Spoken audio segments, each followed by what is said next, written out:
काँग्रेस नेते नाना पटोले यांचे दुधाने पाय धुतानाचा व्हिडिओ समोर आलाय। काही कार्यकर्ते नाना पटोले यांचे पाय दुधाने धुत असल्याचा हा व्हिडिओ समाज माध्यमांवर वेगाने व्हायरल झालेला आहे। हा व्हिडिओ गुरुपौर्णिमेचा असल्याचं सांगितलं जातंय। कार्यकर्त्यांना नाना पटोले यांचे दुधाने पाय धुतले आणि हा व्हिडिओ गुरुपौर्णिमेचा आहे असं सांगितलं जातंय। हा व्हिडिओ सध्या सोशल मीडियावर व्हायरल झालेला आहे। या संदर्भात आमच्या प्रतिनिधी ज्योत्स्ना गंगणे यांनी नाना पटोले यांच्याशी संवाद साधलेला आहे। बघूया।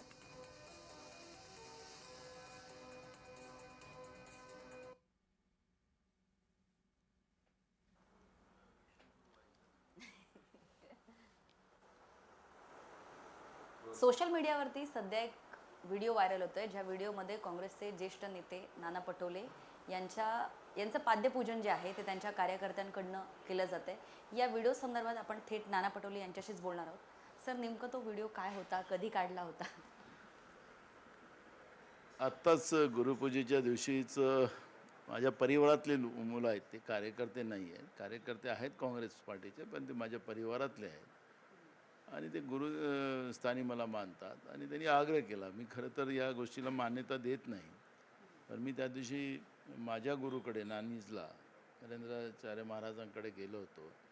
त्या दिवशी ते पण माझ्याबरोबर होते आणि त्यांनी आग्रह केला आणि मी आपलं जे संस्कृती आहे, हिंदू संस्कृती, ज्या संस्कृतीप्रमाणे आपल्याला ज्याला गुरुस्थानी मानतात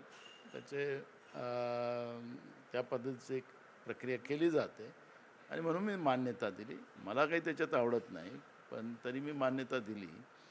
पण मला भाजपवाले संस्कार शिकवतात। खरं तर मला भाजपने आम्हाला संस्कार शिकवावं, जे भगवान श्रीरामाला ज्यांनी सोडलं नाही, त्याच्यात चंदा चोरी केली, RSSनी चोरी केली, ज्या RSSवाल्यांच्या लहान लोकांचे मोठे लोक पाया लागतात, त्याचे पाय धुतात, ते लोक आम्हाला संस्कार शिकवतील काय? आणि म्हणून मला असं वाटतं की मूळ प्रश्नाला याला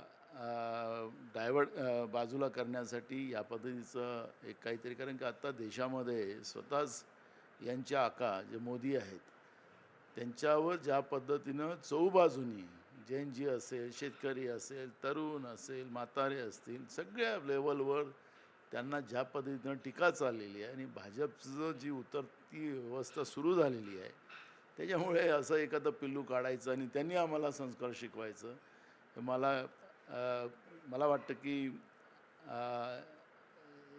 त्यांना काय वाटतं तो तर त्यांचा विषय आहे।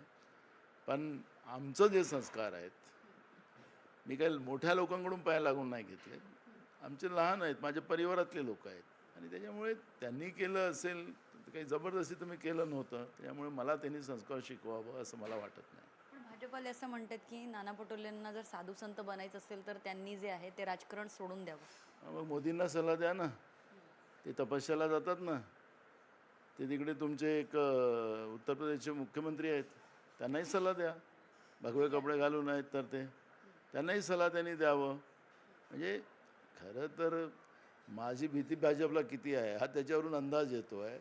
म्हणून मला वाटतं की सल्ला त्यांना द्यावं। त्यांचे आका जे आहेत नरेंद्र मोदी, स्वयंभू विश्वगुरू, त्यांनी सल्ला द्यावा आणि उत्तर प्रदेशच्या मुख्यमंत्र्यांना द्यावा की त्यांनी भगवे कपडे घालून या पद्धतीनं ते राजकारणात राहू नये, असं त्यांनाही सल्ला द्यावा। सर, सध्या उत्तर प्रदेशच्या मुख्यमंत्र्यांपेक्षा महाराष्ट्राचे मुख्यमंत्री खूप चर्चेत आहेत। संजय राऊतांचा असा दावा आहे की लवकरच देवेंद्र फडणवीस जे आहेत त्यांची केंद्रामध्ये बदली होणार आहे, त्यांना केंद्रामध्ये घ्यावं असं खुद्द मोदींनी सुचवले, असं सामनामध्ये अग्रलेख सुद्धा लिहून येतो आणि संजय राऊत माध्यमांशी बोलताना पण हे असं बोलतात। आता नरेंद्र मोदींचं आणि संजय राऊतांचं काय बोलणं झालं मला माहिती नाही आणि तो भाजपचा अंतर्गत प्रश्न आहे, त्यामुळे त्यांची बदली दिल्लीला होतं की मुंबईत राहतात आणि ते कुठं राहतात याच्यावर मी काहीतरी भाष्य करावं असं मला वाटत नाही। कारण की आज महाराष्ट्रामध्ये काही भागात पाऊस नाही, काही भागात अतिवृष्टी